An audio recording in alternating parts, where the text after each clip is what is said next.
Jadi mudah-mudahan sih jadi menambah ini aja sih, literatur teman-teman lah dalam nantinya untuk berkarir ke depannya gitu ya. Izin saya share presentasi saya ya.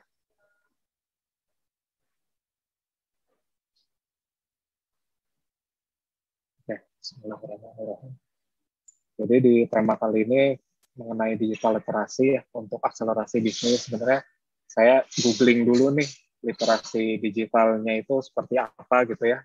Kalau secara umum kan sebenarnya pengetahuan tentang digital gitu ya yang nantinya berguna untuk bidang apapun gitu, literasi digital ini ya. Nah, kita khususkan untuk bisnis akselerasi. Saya di sini bakal fokus ke yang mungkin umumnya banyak digunakan di bisnis saat ini ya, terutama di UMKM Bandung yang saya sendiri banyak berkecimpung sih, ikut aktif di beberapa perkumpulan gitu ya. Jadi kurang lebih mirip-mirip nih yang digunakan oleh UMKM Bandung ini ya, mirip-mirip lah yang nanti saya akan sharing gitu ya. Sebelumnya ini perusahaan saya, jadi awal karir saya di fashion musim sebenarnya ngembangin brand Umama ya teman-teman. Jadi waktu pertama nikah ditodong sama mertua saya untuk ngurusin bisnisnya.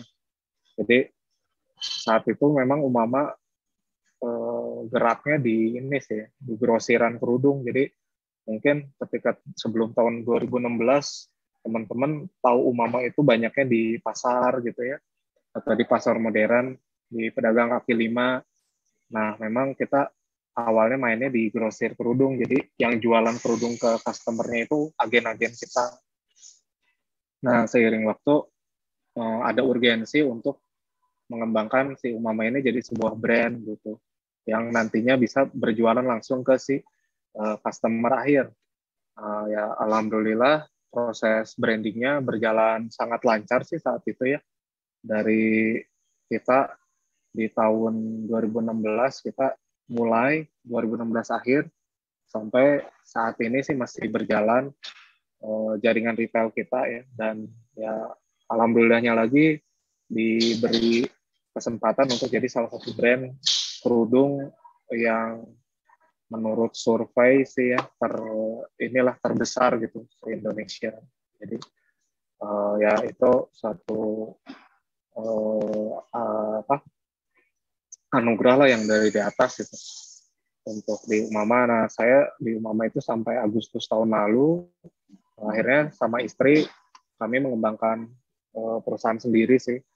Namanya Gea ya, dari nama istri saya sih Gea. Jadi nggak ada filosofi kemana-mana ya, nama istri gitu. Jadi Gea. Nah di Gea ini kita mainnya sebenarnya ada dua dua model bisnis. Jadi B2C, business to customer, dan juga B2B, business to business. Jadi kami menyuplai kerudung-kerudung untuk kemarin sempat ke Prama ya, Prama dan Borma Group, lalu ke Idol Mart Group, lalu sempat juga ke Serba Selamat Group, dan di Umama sendiri kita ada menyuplai produk-produk gitu. Jadi apa ya, ya kebutuhan fashion muslimnya kita penuhin. Juga kita punya juga brand yang langsung B2C retail ke customer, yaitu melalui Gea dan Hijaberus.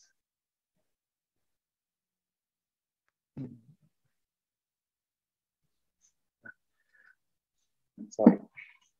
Nah, nanti di digital assetnya ini yang saya bakal, digital literasinya ini bakal ada 3 bagian yang bakal saya jelasin ya, terdiri dari sales and operation, accounting and finance, and terakhir human resource. Sebenarnya banyak sih ya kalau mau dibedah mengenai digital, peran digital dalam akselerasi bisnis ini banyak banget, cuma yang mungkin akan saya bahas cuma 3 ini. Nah, nanti kenapa cuma 3 ini? Karena ya yang relatif umum digunakan di bisnis-bisnis UMKM terutama gitu. Sebelum masuk ke materi, literasi digital saat ini sangat penting ya selain kita mengenal dasar-dasarnya digital seperti apa gitu yang sering kita lakukan daily, kita juga harus menyadari tren yang akan berkembang ke depan. Karena ketika kita mulai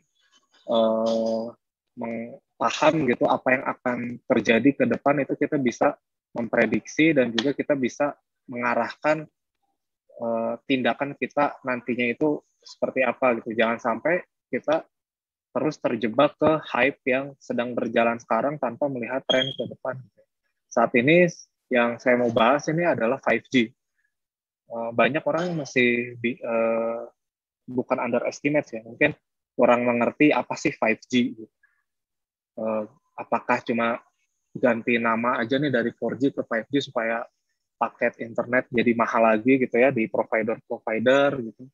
Karena sekarang kan udah semakin murah. Nah, sebenarnya 5G ini bisa dibilang sih menurut beberapa pakar ya akan merevolusi dunia digital menjadi lebih di luar bayangan kita yang saat ini gitu. Karena lompatannya ini akan sangat jauh ya. Jadi 5G ini kan 5 generation, kalau 4G 4 generation. 5 generation dari wireless network technology. Nah, yang tadi saya bilang ini akan mendrive si innovation dan banyak apa yang kita lakukan saat ini akan transformasinya akan lebih gila lagi dengan adanya 5G. Sebagai gambaran nih, kenapa saya bisa bilang 5G ini harus teman-teman plototin ya. Nah, ini gambaran perkembangan dari 3G ke 4G. Ini awal-awal saya lulus sekolah 4G di Indonesia baru diintroduce ya. Saat itu nggak banyak sebenarnya ya kalau kita bilang dari 2 megabyte per second kecepatan download jadi 15 megabyte per second. Menurut saya sih ini meskipun kelihatannya nggak signifikan ya, tapi ini dampaknya luar biasa gitu. Dengan adanya 4G saat ini kita dikenalkan dengan banyak kayak percepatan di sosial media yang tadinya cuma media berbagi tulisan di 3G jadi ke image based sharing lah ya di sosial media ini, dan sampai sekarang jadinya video based sharing. Nah ini karena ditunjang oleh 4G karena dia bisa sampai 15 megabyte per second. Nah gambarannya 5G itu banyak sekarang di tes bisa peak-nya itu sampai 20.000 megabyte per second. Dengan teknologi wireless bisa sampai 20 megabyte per second. Ini luar biasa sekali. Komparasi dengan 3G dan 4G ini udah jauh banget. Bayangkan apa yang nantinya bisa kita capai gitu ya. Apa banyak sekali yang bisa kita capai dengan adanya 5G ini. Percepatan yang dari 3G ke 4G aja meskipun kecepatannya nggak terlalu jauh gitu ya, sudah luar biasa banget perubahan yang kita rasakan. Ini bayangkan 5G ini bisa sampai 20.000 megabyte per second atau 20 gigabyte per second kecepatan downloadnya. Nah, jangan mikirin untuk mendownload movie lagi ya, ini udah bisa jauh dari itu. Bahkan kita bisa kayak live streaming, udah bukan live streaming pakainya handphone gitu, tapi pakai alat sinematografi yang profesional pun bisa live streaming dengan kualitas yang sangat baik. Ini luar biasa sih menurut saya si 5G ini, dan nah ini ya, apa yang impossible mungkin ke depannya bakal jadi sesuatu yang lumrah terjadi. Kayak 3G kita cuma menggunakan HP sebagai chatting app, sosial media. 4G naik jadi video call, streaming high quality media, HD ya. Live streaming yang dulunya 3G nggak bisa, ketika ada 4G jadi hal yang biasa. Online gaming jadi bisa main bareng-bareng sama temen ya, yang dulunya di zaman saya sih mainnya sendiri-sendiri gitu ya. Tapi ketika sudah ada 4G, anak-anak zaman sekarang ngumpul main bareng tapi di dunia digital. Belanja di e-commerce jadi lebih gila lagi karena bisa lebih efisien lah ya belanjanya. Kalau dulu pakai 3G saya belanja itu loadingnya aja minta ampun kan lama gitu. Tapi dengan 4G kecepatan pembelian ini jadi lebih tinggi. Lalu yang paling dahsyatnya buat dunia bisnis sebenarnya adanya cloud system. Jadi diintroduce-nya cloud, yaitu cloud ini yang mungkin teman-teman udah ngerti ya, penyimpanan di awan gitu ya, di digital, yang mungkin yang sering kita pakai kayak iCloud di Apple atau Google Drive. Nah, itu salah satu dari cloud. Nah, ini cloud sudah berkembang sedemikian luar biasa ya, nggak cuma sebagai media penyimpanan aja sekarang, tapi lebih jauhnya lagi bisa jadi media proses data si cloud ini sekarang. Nah, bayangkan ini percepatan 3G ke 4G. Nah, bayangkan dari 5G ini apa yang kita bisa temukan lagi nanti ke depannya gitu ya, 20 GB per second. Bayangin aja gitu. Nah, ini udah bukan kita ngomongin video sharing atau sosial media, tapi ini lebih ke industri, ke bisnis ya. Di masa mendatang mungkin mobil-mobil itu bisa driving otomatis, itu udah jadi hal yang biasa. Sekarang aja dengan teknologi yang ada, udah ada kan self driving car gitu, Tesla dan banyak mobil-mobil Eropa ini udah jadi hal yang biasa di sana. Bayangkan dengan adanya 5G, ini udah jadi semakin gila lagi gitu. Mungkin nggak cuma nyetir sendiri, tapi udah bisa ngejemput kita gitu ya, udah bisa parkir sendiri dengan lebih mandiri dan lainnya. Gitu. Malah bisa mungkin nanti si mobil tuh belanja, kitanya nggak ada, tapi si mobil yang belanja kemana-mana. Ini bisa aja terjadi gitu. Udah kita nggak pakai pesan GoPay, Gojek gitu ya, tapi si mobil yang belanja ke toko-toko gitu, keliling. Di dalamnya nggak ada orang. Ini bisa. Smart home sekarang aja dengan 4G, smart home udah banyak. Kayak lampu yang bisa kita matiin dari apps, kulkas yang kita bisa matiin dari apps, kompor dan lain-lain, itu udah semakin berkembang. Dan teman-teman di interior ya, jasa interior di Bandung ini sekarang lagi mengembangkan yang namanya smart system, smart home system, smart office dengan pakai CCTV dan lain-lain, smart factory. Nah, ini akan jadi lebih luar biasa lagi nanti dengan adanya 5G. Healthcare ini nanti ke depannya mungkin dokternya di rumah, tapi yang operasi itu bisa pakai robot. Karena real time banget ya. Dari aksi dari si dokter bisa langsung diterjemahan real time dengan si robot di meja operasi. Itu menjadi hal yang sangat mungkin dengan adanya 5G. Virtual reality, dunia virtual reality. Jadi yang kita sering lihat mungkin sekarang pakai Oculus ya, kalau teman-teman tahu itu, tapi masih terbatas untuk gaming, untuk main game, untuk main ya sekedar entertainment mungkin sekarang ya. Tapi dengan adanya 5G, virtual reality ini bisa jadi lebih lagi. Malah kita mungkin bisa aja hidup aslinya itu di virtual reality. Badan kita ini ya tetap aja di dalam rumah. Kayak yang sekarang kita lakukan nih, kayak Zoom kayak gini, tapi nggak pakai media fisik, tapi pakai virtual reality. Ini bisa aja dengan adanya 5G. Jadi plototin terus si 5G ini, dan buat teman-teman ini bisa jadi kesempatan banget untuk berkarya. Ini sebenarnya banyak sekali nanti yang bisa dikembangkan dari 5G ini pengembangannya. Saya cuma mau membahas kulitnya aja nih supaya teman-teman aware gitu ya. Kedepannya ini ada revolusi yang luar biasa dengan adanya 5G. Nah, sekarang saya mau membahas di digital akselerasi di bagian sales and operation kalau di bisnis. Ya, ini data terbaru lah ya, dari Januari 2021 mengenai mobile connection di Indonesia itu udah 125% dari populasinya. Artinya satu orang itu mempunyai lebih dari satu nomor handphone atau handphone di genggamannya. Internet usernya sudah 73% penetrasinya ya di Indonesia. Jadi ini luar biasa sekali sih yang penetrasi internet di Indonesia ini udah sedemikian bagusnya, dan aktif sosial media usernya 170 juta atau 61% dari populasi. Ini menggambarkan sedemikian potensialnya dunia digital di Indonesia. Jadi kalau teman-teman nggak menyentuh digital ini rugi banget saat ini. Perkembangannya dari tahun kemarin, populasi Indonesia naik 1,1%, mobile connection naik 1,2%, tapi lihat internet usernya naiknya 15,5%. Jadi orang yang punya nomor HP menggunakan internet itu naiknya 15,5%. Ini sangat tinggi. Jadi ya mungkin dengan adanya kemarin wabah corona ya, ini jadi semakin terakselerasi lagi. Sosial media usernya juga naik terus di 6,3%. Nah, tapi pertanyaannya ini sosial medianya apa nih gitu yang masih naik gitu ya.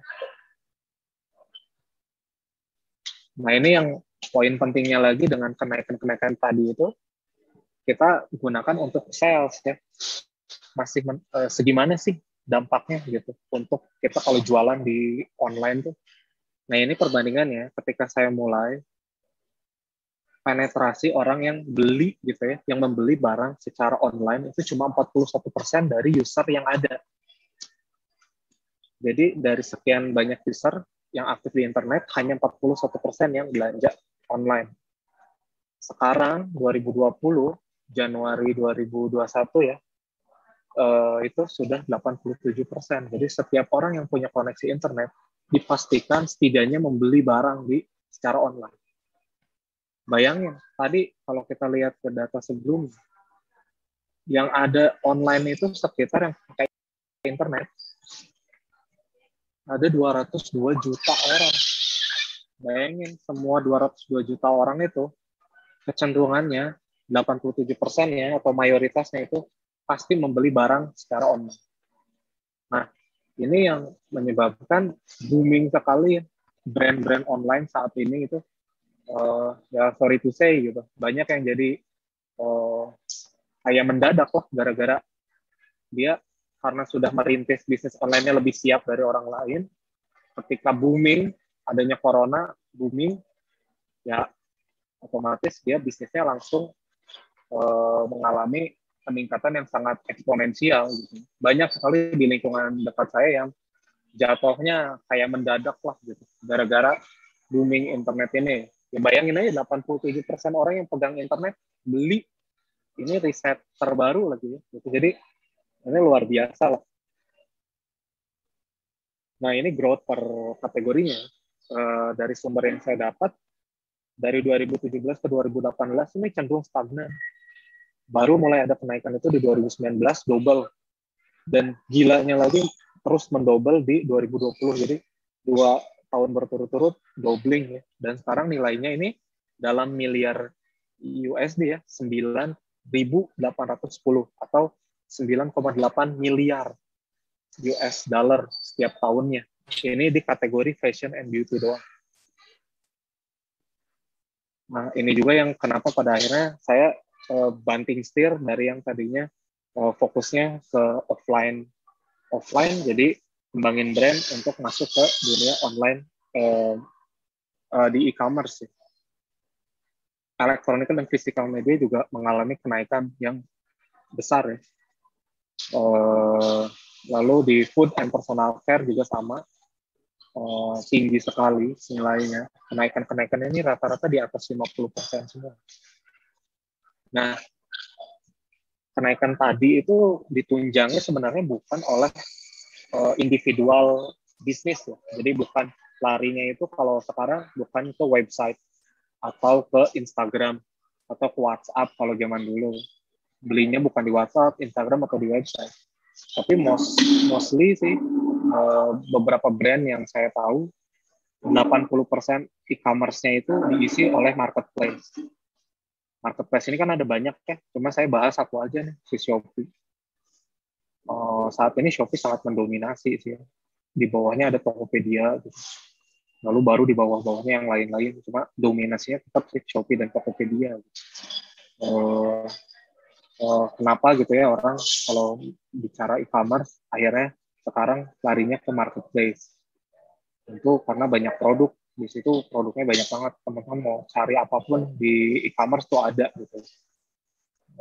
Dari mulai yang legal sampai yang sedikit ilegal gitu, itu ada semua di e-commerce, di marketplace. Yang pertama itu produknya banyak banget. Yang kedua pricing. Pricingnya ini variasinya banyak banget dari yang kalau dulu ya pricing di marketplace itu identik dengan menengah bawah. Tapi sekarang eh, menengah atas bahkan atas banget juga masuk ke marketplace gitu. Di hijab juga hijab dari harganya mulai dari 8.000 sampai yang harganya sampai 800.000 sejuta itu ada di Shopee atau Tokopedia.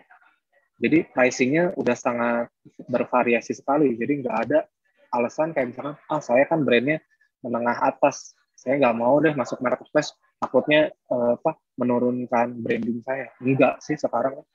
Kemarin Tesla aja jualan di Tokopedia gitu. Jualannya dia jualan Tokopedia. Jadi udah nggak ada yang aneh gitu sekarang. Pricingnya bermacam-macam banget. Sehingga orang juga semakin tertarik tuh ke si marketplace.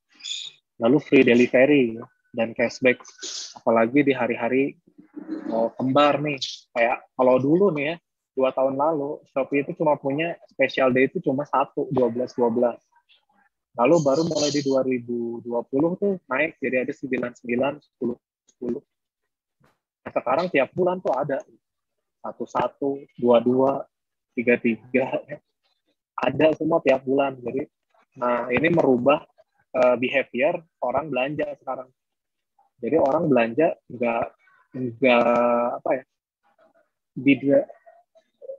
orang belanja bukan impuls lagi, tapi sudah jadi kayak rutinitas tiap bulan, di drive oleh si ini si hari spesial ini ya, 99 dia jadi belinya luar biasa dan kenaikannya ini bisa 6 kali lipat dibanding hari-hari biasa. Ini luar biasa sih si Super Shopping Day Shopee, Tokopedia dan lain-lain ini sangat berpengaruh banget. Yang kedua, cashback-nya juga banyak banget tuh. Selain ongkirnya bisa jadi nol banget tuh. Nolnya ini udah bukan cuma up to 10.000, up to 20.000. Kemarin 99 Super Shopping Day itu sampai 50.000. Ongkirnya itu gratis ongkirnya. Jadi luar biasa banget. Terus cashback juga banyak ya. Apalagi brand-brand juga udah mengkhususkan tiap special day itu pasti mereka cashback gitu banyak, bisa sampai 50% dan lain-lain. Lalu option for delivery, jadi macam-macam banget. Bisa instan ya, pakai GoSend, Grab Express, bisa same day pakai kayak antar aja, one day service ya, sehari nyampe, reguler atau yang murah pakai ekonomi bisa, dan juga kargo. Nah ini udah banyak banget. Kalau dulu si Shopee ini nggak bisa tuh pakai kargo, jadi barang-barang besar itu susah dijual di Shopee.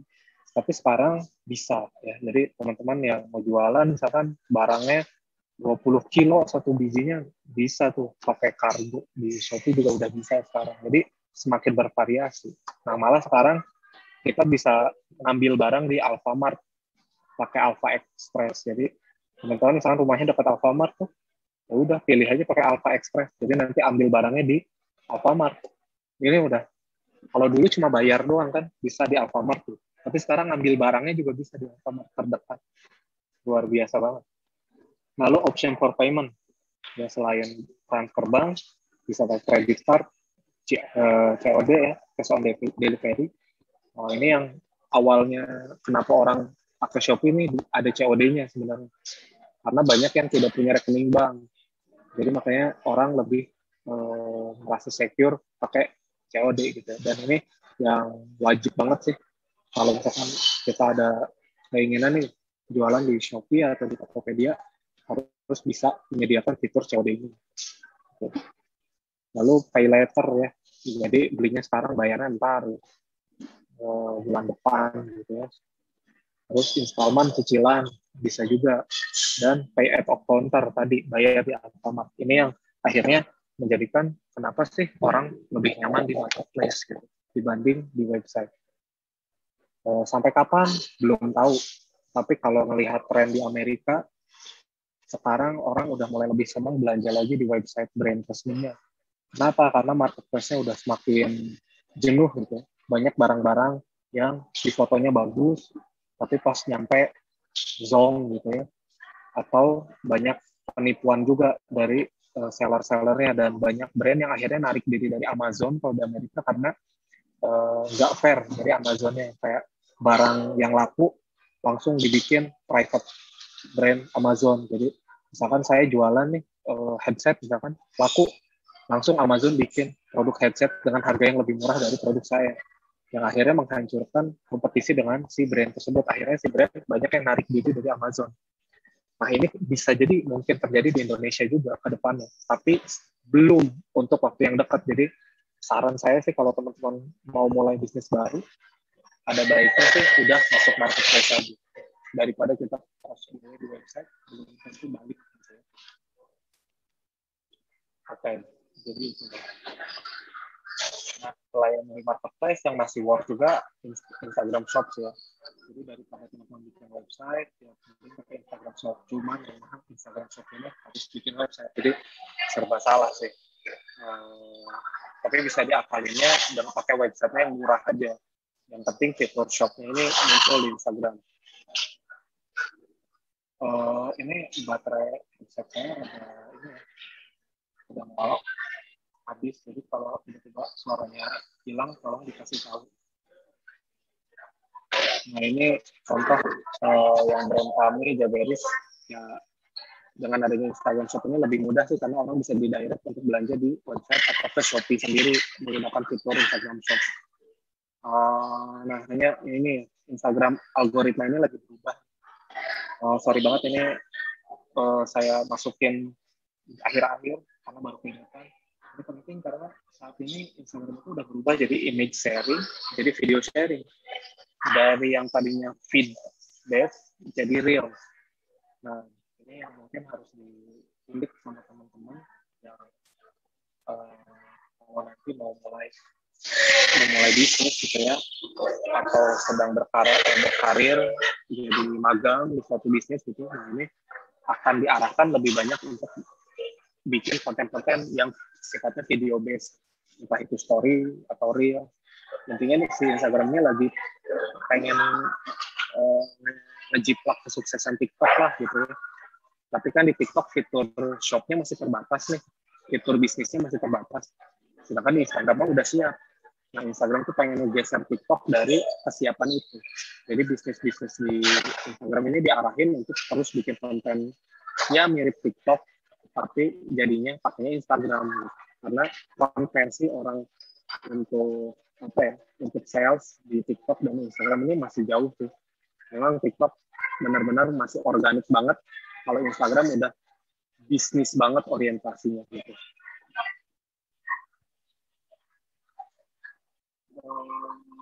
Oke, kita lanjut ya dari tadi e-commerce sama dengan marketplace, e-commerce juga sama dengan digital advertising.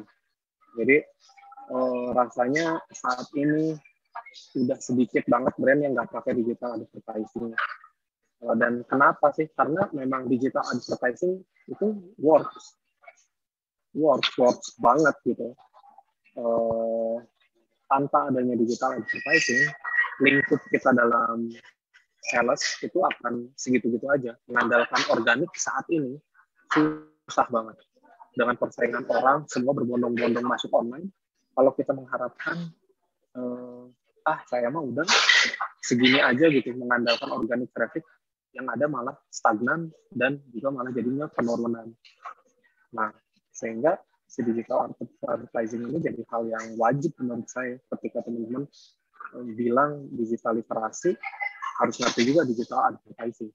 Nggak bisa kita cuma mengenal e-commerce, marketplace, Instagram, sosial media, tapi nggak mau mengenal digital advertising. Ini akan jadi satu part yang besar banget di bagaimana mengakselerasi bisnis. Saat ini yang dominan ya Facebook ya, yang pemain paling besar itu Facebook. Sekarang Shopee juga mulai, lalu Google Ads, TikTok Ads juga sudah ada, tapi masih belum diminati lah, karena konversinya tadi saya bilang untuk konversi masih belum jelas gitu. Sedangkan kalau Facebook udah takar, udah ada rumus bakunya. Shopee juga itu sama, yang masih menjanjikan. Sehingga kita sih banyaknya brand saat ini pakainya cuma dua sih, Facebook atau Shopee. Google Ads jadi opsional gitu. Kalau dia memang budget marketingnya banyak, bisa Google Ads. Cuma kalau memang standar, Facebook, Shopee juga udah cukup sih. Nah, kenapa penting? Nah ini, karena source of new brand discovery itu banyaknya dari search engine dan ads on social media. Recommendation or comment on social media. Nah ini menyumbang peranan penting juga ya. Dan sorry itu saya ini nggak ada banget yang dari organiknya itu cuma dikit lah kalau dijumlahkan gitu. Ini semuanya digital advertising, digital marketing base. Dari sini ya kita bisa lihat. Search engine juga sekarang Google kalau teman-teman typing nomor 1, 2, 3-nya itu adalah ads. Baru nomor 3-nya yang organik. Nanti ada ads lagi. Bayangin ya kalau kita cuma mengandalkan organik ya bersaingnya dengan mereka. Di Shopee pun sama. Kalau kita nge-type apa, yang muncul pertama kali itu yang ads. Di Facebook juga. Sekarang kita swipe story 1, 2, 3 ads. 1, 2, 3 ads. Di Facebook, di timeline, muncul ads semua di sini. Jadi, ya begitulah kondisinya sekarang gitu. Makanya digital pemahaman dasar mengenai digital advertising itu sangat penting menurut saya. Jangan jadi hal yang tabu lah. Nggak mau deh saya iklan gitu ya. Bla bla bla, nggak mau bikin kayak terus Facebook. Ya gimana lagi toolsnya sekarang yang works itu. Gitu. Ada sih banyak kisah story yang kayak saya nggak pakai ads tapi sukses. Cuma ya itu yang story, yang suksesnya, yang gagalnya itu banyak kan yang gagal nggak banyak cerita, yang banyak yang cerita yang sukses gitu. Jadi jangan termakan jebakan itu. Bisa brand itu juga sukses ya, banyak faktornya. Gitu. Tapi kalau mau lebih cepat akselerasinya pakai digital advertising. Nah ini top website by traffic ya. Google tadi. Ini nentuin juga kan kita kayak kalau mau ads gitu ya, kemana sih arahnya. Google, detik.com, makanya sekarang banyak detik.com yang ads dari UMKM juga udah mulai masuk ke detik. Kalau dulu kan brand-brand besar doang yang di detik karena memang tarifnya tinggi. Cuma sekarang si detik juga masih package yang friendly lah buat harganya buat UMKM, sehingga banyak juga sekarang UMKM yang masuk detik.com. YouTube memang iklannya masih mahal banget ya, jadi masih banyak brand-brand besar lah yang pakai. Gak banyak UMKM yang pakai. Tribun juga ada iklannya. Facebook ya ini Facebook. Brandly juga kan artikel based lah. Ya kurang lebih itu. Baru di marketplace itu di urutan 12-13. Seperti yang tadi saya bilang, Tokopedia dan Shopee. Ini total visit itu memang banyak kan Tokopedia ya. Cuma kalau dari secara perputaran uang sih Shopee jauh. Nah, ini kenapa ads di sosial media itu penting, karena dari hampir 9 jam kita pakai internet, ya 3 jamnya itu di sosial media. Ini rata-rata, karena ada yang ekstrimnya bisa most of the time-nya di sosmed gitu. Lain-lainnya ya ini kalah lah gitu ya kalau sama sosial media. Makanya penting banget kita punya eksistensi, punya literasi, pemahaman yang baik tentang bagaimana cara pakai sosial media untuk bisnis, lalu digital ads-nya juga gimana, itu penting banget. Nah ini use sosial media platformnya, ini YouTube ya, nggak kaget ya, karena tadi saya bilang dengan ada 4G orang jadi lebih senang nonton dibanding melihat gambar, lebih senang nonton video. YouTube nomor 1, keduanya WhatsApp, baru ketiganya Instagram, dan selanjutnya Facebook, Twitter. Surprisingly TikTok ini masih ada di urutan banyak ini ya, bawah gitu. Tapi kenaikannya tinggi banget sih, karena generasi muda Indonesia itu kebanyakan pakainya TikTok sih. Jadi ini yang growth-nya paling tinggi sebenarnya. Nah ini saya coba kasih lihat ya secara kulitnya doang gitu ya. Kenapa sih Facebook benar-benar diminatin banget sama brand-brand gitu ya, untuk iklan. Pertama, costnya rendah.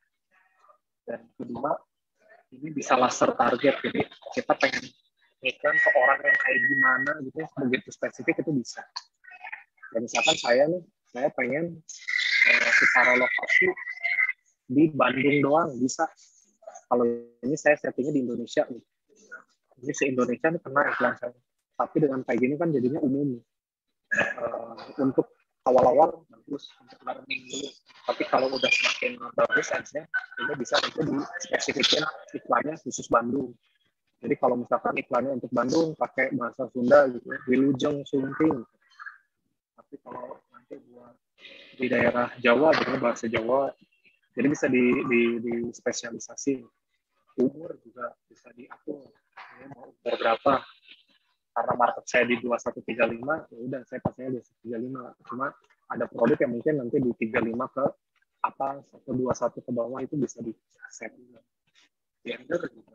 Karena saya hijab banyak yang produk perempuan jadi woman. Nah nanti kalau brand yang lain bisa dua-duanya bisa, bisa yang cowok doang bisa. Nah ini yang paling pentingnya detail targeting. Ini yang Shopee belum bisa, TikTok juga saya rasa belum bisa juga ya.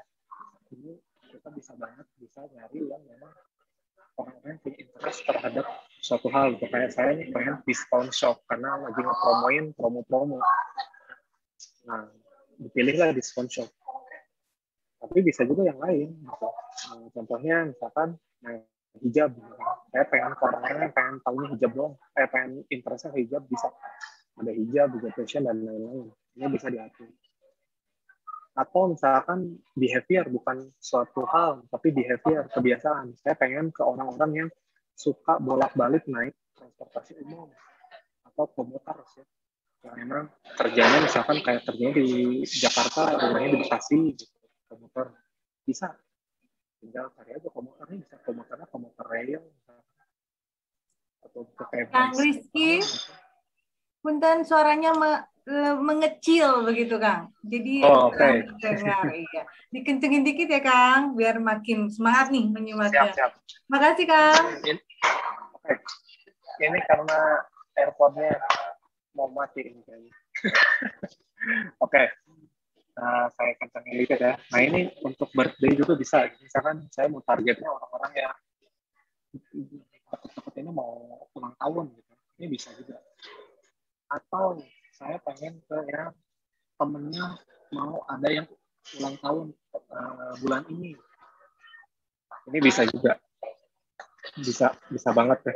Jadi sedetail itu, friend of people with birthday in mind dan lain-lain, friends of woman with a birthday, bisa banget. Jadi sedetail itu. Makanya nggak aneh kalau misalkan teman-teman lagi ngomongin apa gitu ya sama temennya, tiba-tiba di sosmednya keluar muncul produk-produk yang berhubungan dengan obrolan teman-teman tadi, karena Facebook itu udah sedemikian canggih banget algoritmanya. Gitu.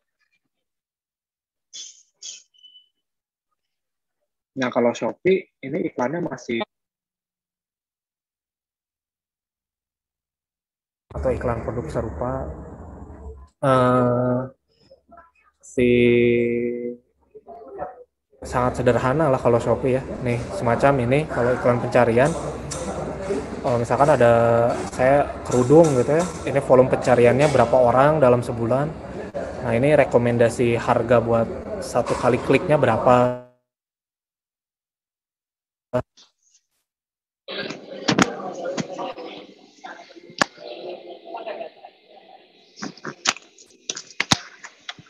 Ya. Lanjutnya, nah ini misalkan produk instan, nanti ada rekomendasinya dari suatu apa kata-katanya, ya kita tinggal tambahin ya, yang biasanya dipilih yang populer sih. Nah mungkin untuk selanjutnya nih kayak selain tadi salesnya, nah ini untuk operationnya juga. Dengan adanya digital ini kita harus ngerti juga nih, bukan cuma jualannya doang, tapi kayak ada sistem apa nih yang bisa meningkatkan si penjualan itu ya, selain tadi marketing, di operation-nya juga harus ngerti ini.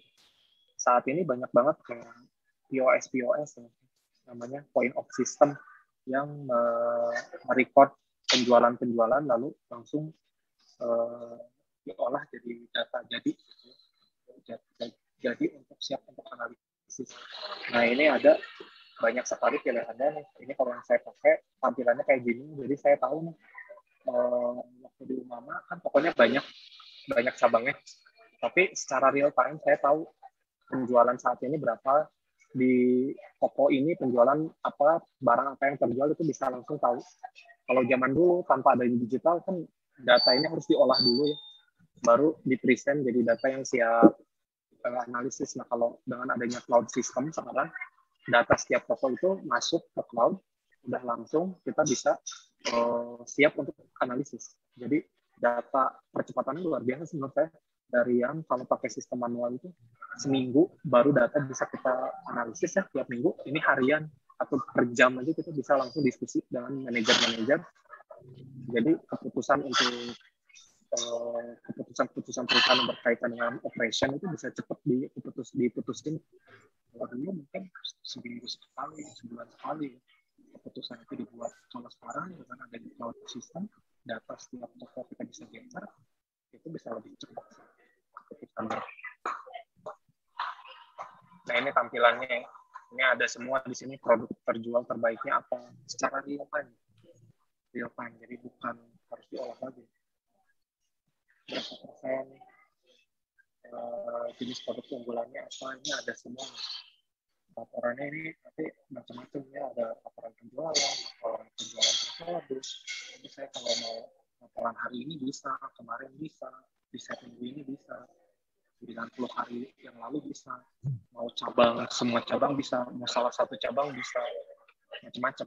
Ini enak banget sih dengan adanya digital. Itu enak banget. Jadi bukan cuma buat kita naruh barang doang, naruh data doang, tapi udah langsung diolah datanya. Ini tadinya kerjaan satu orang udah bisa tereduksi dengan adanya si cloud system ini. Kang Rizky? Penting juga. Punten Kang, waktunya tinggal 2 menit lagi Kang. Kita bisa langsung mungkin nanti masuk ke tanya jawab. Mangga Kang Rizky, silakan.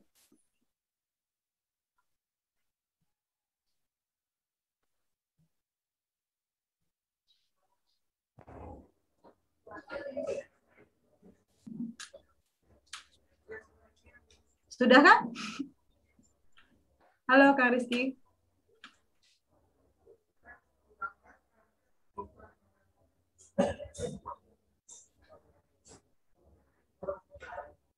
Halo Kang Rizky.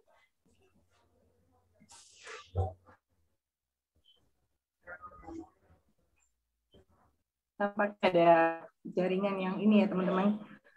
Halo Kang Rizky Hanan. Ya. Oke. Ini nggak bisa share screen. Oh udah ya, otomatis mungkin Kang ya, karena waktunya juga sudah. Udah ya. Oh masih. Sip. Nah ini tadi kan cloud system buat operation, kalau ini juga ada juga cloud system untuk accounting. Jadi data-data accounting, kalau dulu kita nulisnya di jurnal harian atau misalkan naruhnya di Excel. Kelemahannya naruh di Excel itu ya datanya harus tadi diproses dulu, nggak bisa saat real time kita butuh itu bisa diakses, nggak bisa. Harus ada pengolahan sama staff accounting misalkan. Nah dengan adanya cloud system ini enak sih kalau saya dulu ya. Jadi setiap hari itu bisa tahu laba rugi harian dengan akun-akunnya udah dipisah-pisah. Jadi misalkan pendapatan penjualan berapa dari mitra, berapa dari member, berapa, lalu cost of sales-nya apa aja itu udah langsung ke breakdown. Dan kalau mau lihat detailnya kita tinggal klik aja masing-masing akun ini, nanti ke breakdown si pengeluarannya apa aja ya. Ini jadi lebih transparan juga sih buat saya untuk menentukan keputusan keuangan juga ya. Jadi saat ini banyak banget digital aset yang bisa kita gunakan untuk mempercepat bisnis. Banyak banget sih. Jadi internet itu bukan cuma buat cari artikel gitu ya, buat sosial media, main game. Tapi kalau di bisnis ini banyak sekali tools-toolsnya. Salah satunya ini. Nah, kalau ini ada untuk human resource juga ada ya. Cuma kebetulan nggak pakai. Tapi beberapa teman-teman saya pakai nih untuk human resource. Ini coba kita klik lah ya. Nggak bisa diklik. Sorry.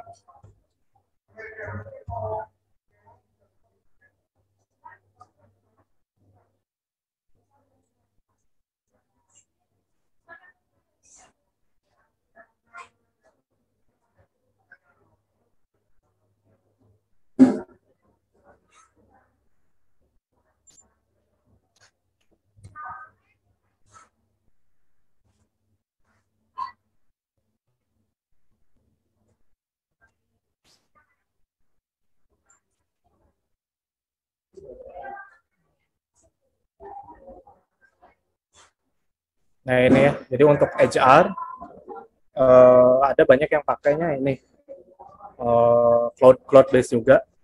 Jadi ini udah canggih bangetnya itu data fingerprint, misalkan karyawan fingerprint itu datanya langsung masuk ke cloud dan langsung diolah ya. Jadi kita udah tahu kayak banyak banget data-data yang bisa diambil dari sekedar fingerprint.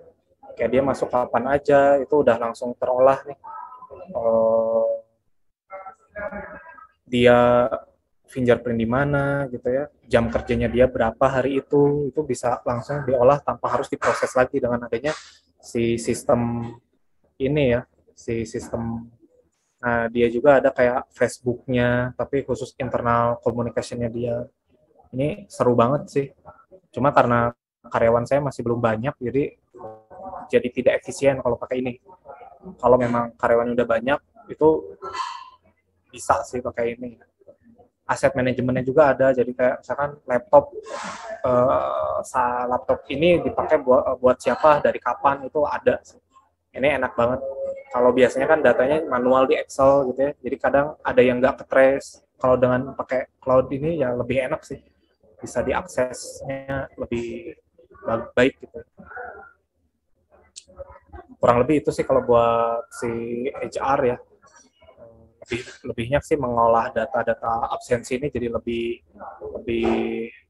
enak gitu, tanpa dibutuhkan proses, ya udah langsung ke proses sendiri gitu.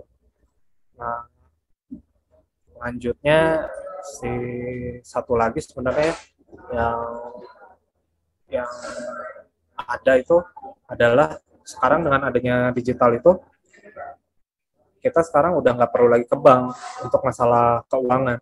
Dengan adanya digital itu banyak administrasi keuangan itu udah bisa langsung diwakili.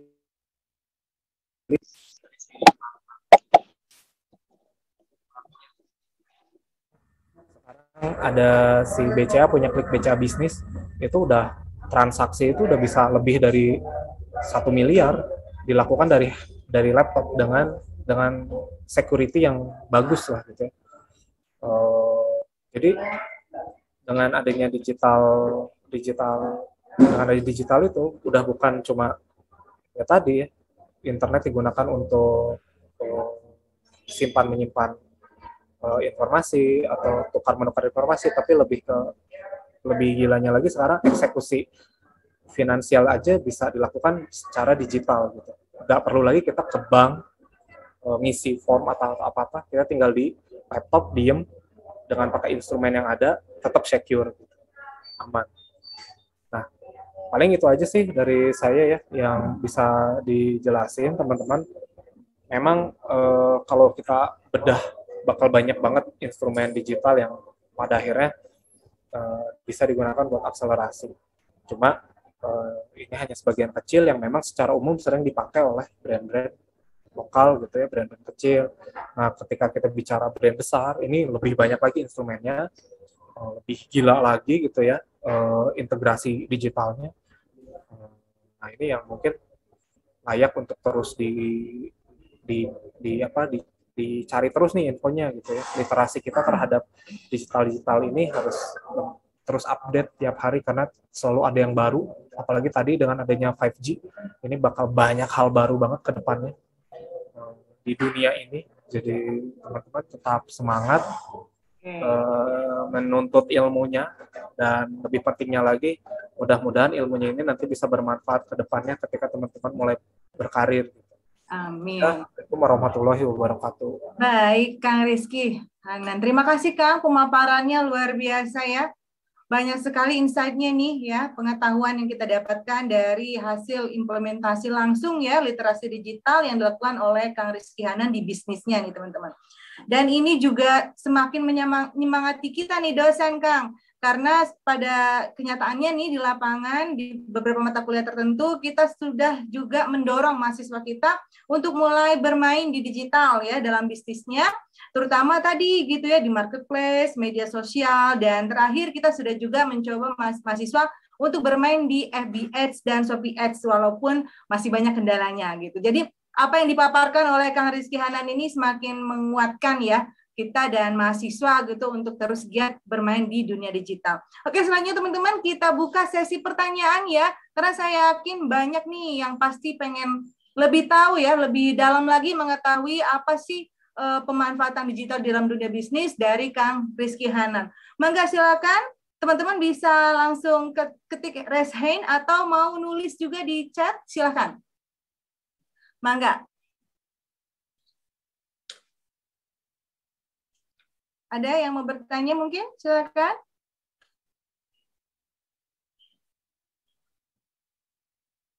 Oke, ini kayaknya butuh pancingan di Kang ya. Saya sebelumnya, oke, ini ada Adbis PSDKU nih, Teddy Kuswoyo. Mana? Oke, silakan Saudara Teddy Kuswoyo, mangga langsung aja Kang. Baik, terima kasih Bu atas kesempatannya. Sebelumnya, perkenalkan nama saya Maulana Teddy Kuswoyo dari Adbis PSDKU Pangandaran. Saya mohon izin bertanya kepada Kang Rizky Hanan mengenai digital marketing. Jadi menurut literasi yang telah saya dapat itu dalam digital marketing banyak sekali instrumen yang ada yang mendukung digital marketing tersebut, antara lain digital advertising tadi, digital pemasaran, konten marketing, terus analisis, branding.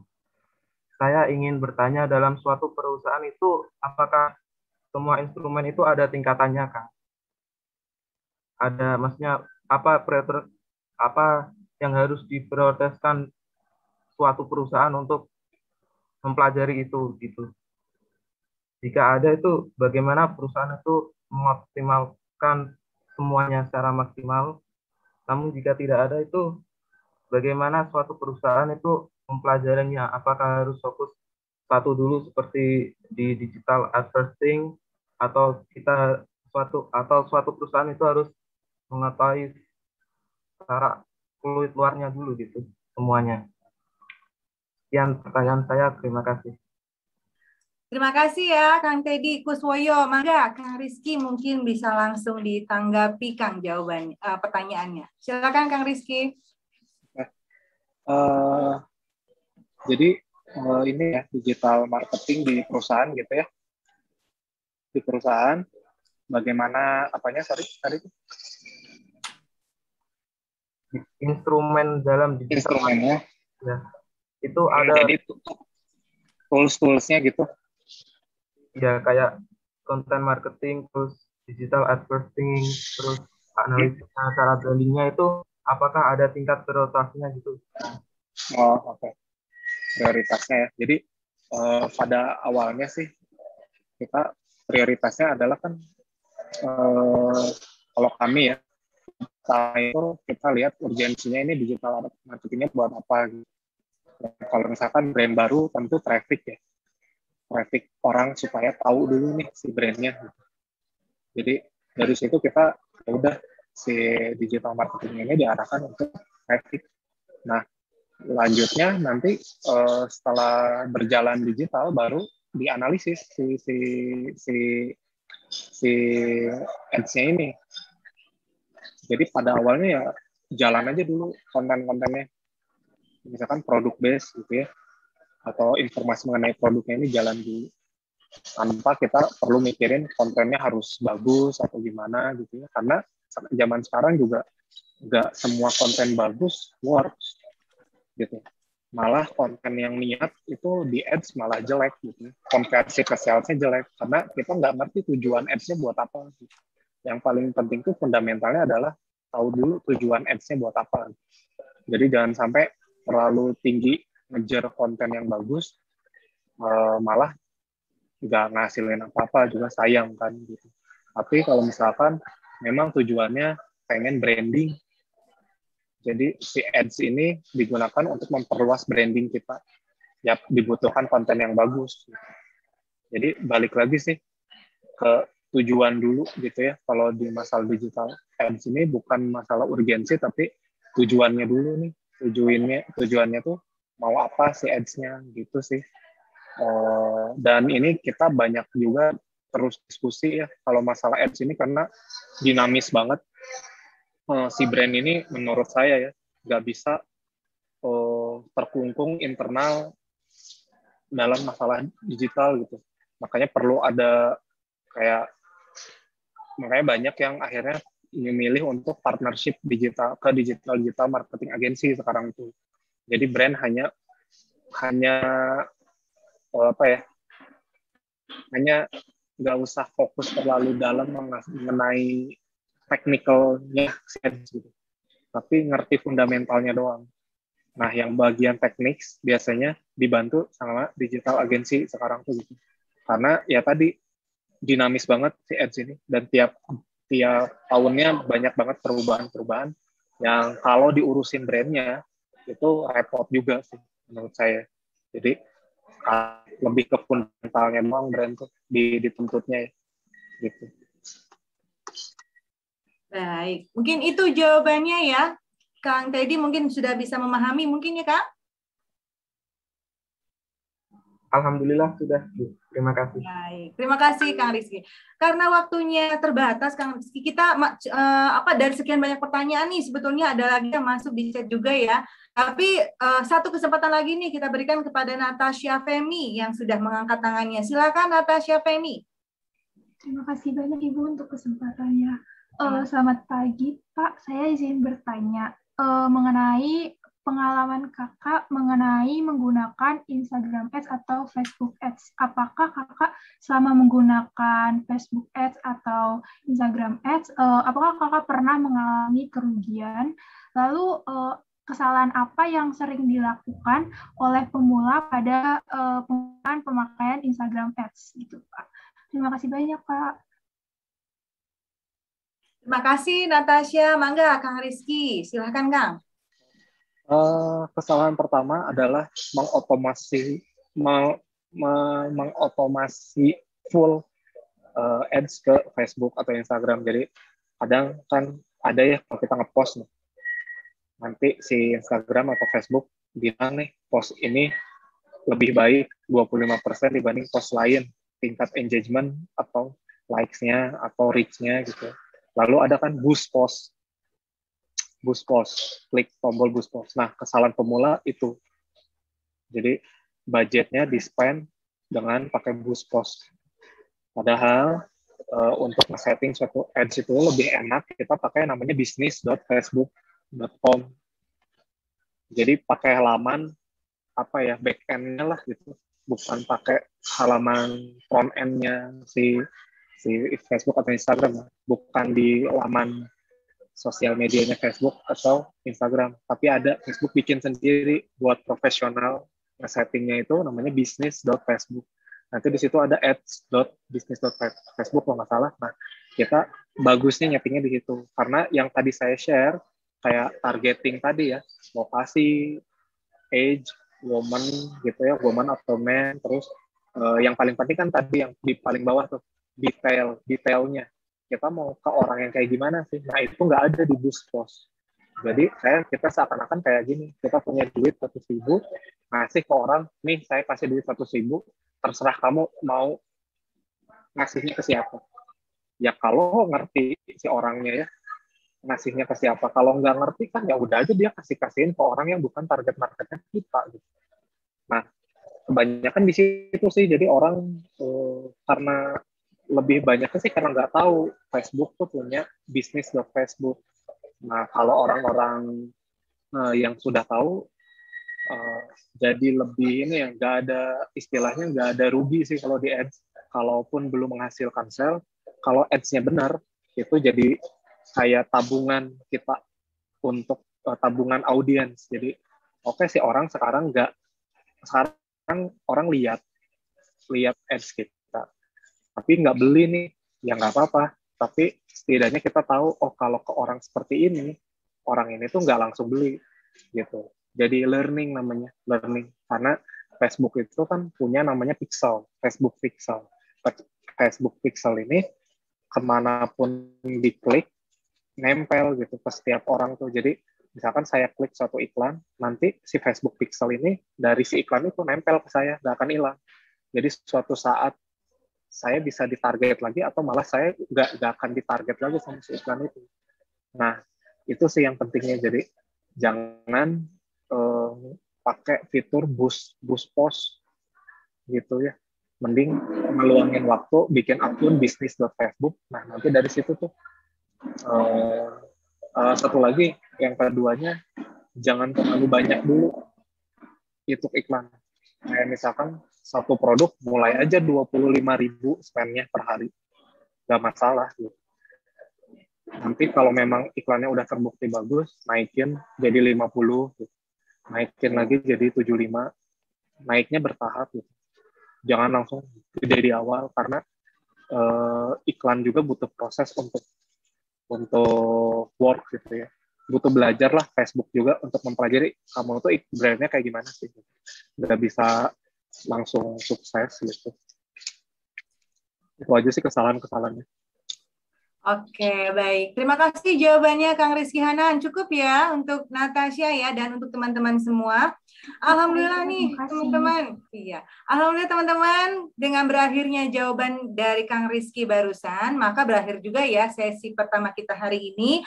Saya mewakili panitia di sini mengucapkan terima kasih Kang Rizky atas pemaparannya, atas jawabannya, keren banget, dan benar-benar ya akhirnya mendown to earth banget pemahaman kita tentang literasi digital dalam dunia bisnis, bagaimana implementasinya begitu. Menutup sesi pertama ini, saya ingin mengutip langsung ya kata-kata Kang Rizky nih, Rizky Hanan 2001.